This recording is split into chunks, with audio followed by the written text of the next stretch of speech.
Assalamualaikum warahmatullahi wabarakatuh. Halo teman-teman semua, kami dari kelompok 9 akan membawakan materi presentasi dengan tema Anggaran Dasar Energi dan Pertumbuhan. Sebelum kita masuk ke dalam pemaparan materi, izinkan kami memperkenalkan diri terlebih dahulu.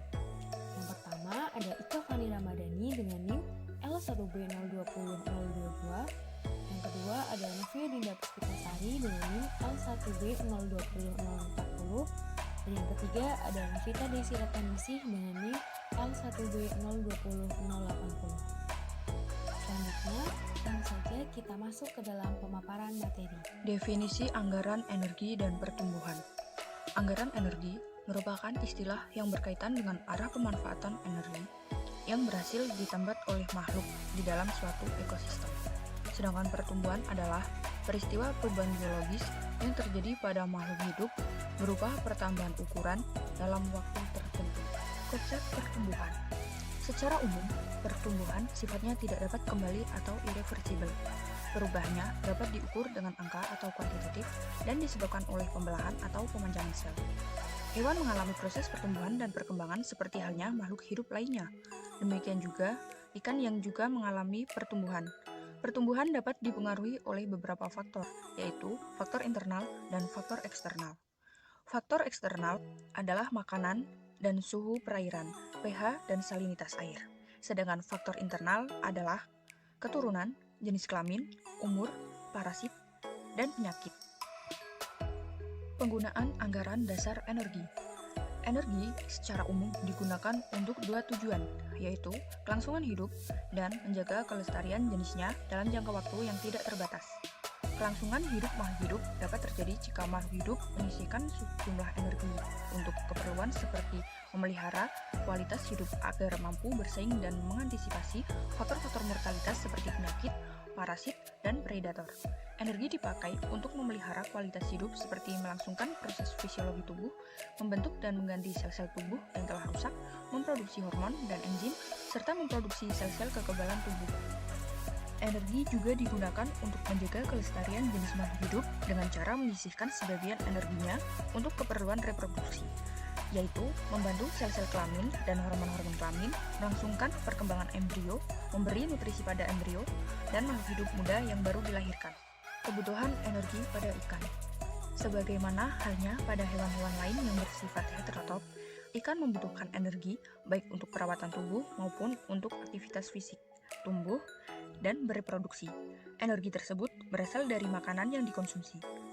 Fluktuasi dalam ketersediaan makanan, kondisi perairan, dan kondisi ikan berpengaruh terhadap besarnya energi yang dikonsumsi oleh ikan. Sehingga energi yang dikonsumsi tersebut dapat lebih besar atau lebih kecil daripada energi yang digunakannya. Hal tersebut dapat mengakibatkan terjadinya peningkatan atau penurunan energi tubuh. Kebutuhan energi pada ikan. Kebutuhan energi ikan dipasok oleh lemak, karbohidrat, dan protein. Sumber energi ikan. Energi bersumber dari makanan. Energi yang diekstrak dari makanan digunakan untuk memberi energi gugus fosfat agar dapat membentuk ATP.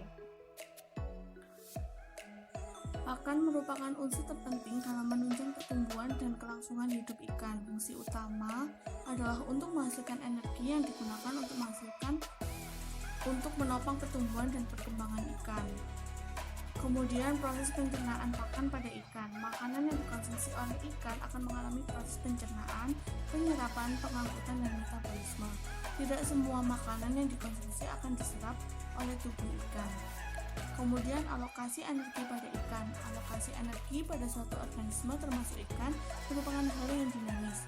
Hal tersebut karena pengalokasian energi tersebut merupakan resultante dari berbagai macam proses dan proses tersebut tidak terlepas dari faktor internal maupun faktor eksternal.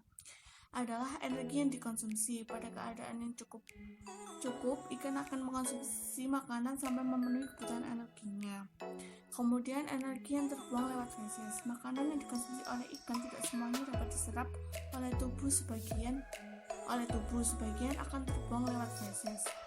Kemudian yang ketiga adalah energi yang digunakan untuk metabolisme.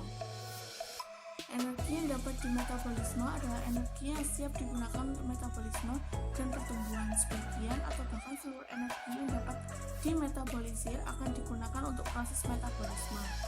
Kemudian yang keempat adalah energi untuk pertumbuhan. Pertumbuhan selain mencakup pertumbuhan somatik, juga mencakup pertumbuhan gonadik. Pada ikan terutama pada ikan yang dibudidayakan, terdapat beberapa studi tentang retensi energi makanan. Kemudian ada upaya yang dapat dilakukan untuk meningkatkan pertumbuhan, yaitu satu, meningkatkan energi yang dikonsumsi. Satu-satunya sumber energi untuk memenuhi kebutuhan ikan adalah makanan.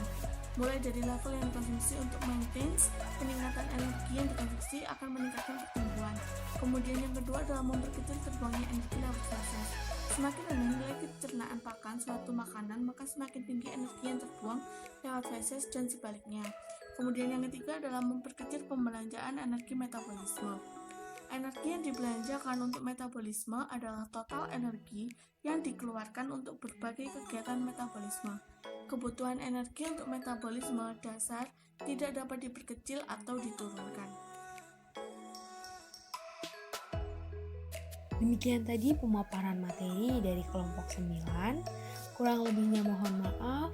Terima kasih atas perhatiannya. Wassalamualaikum warahmatullahi wabarakatuh.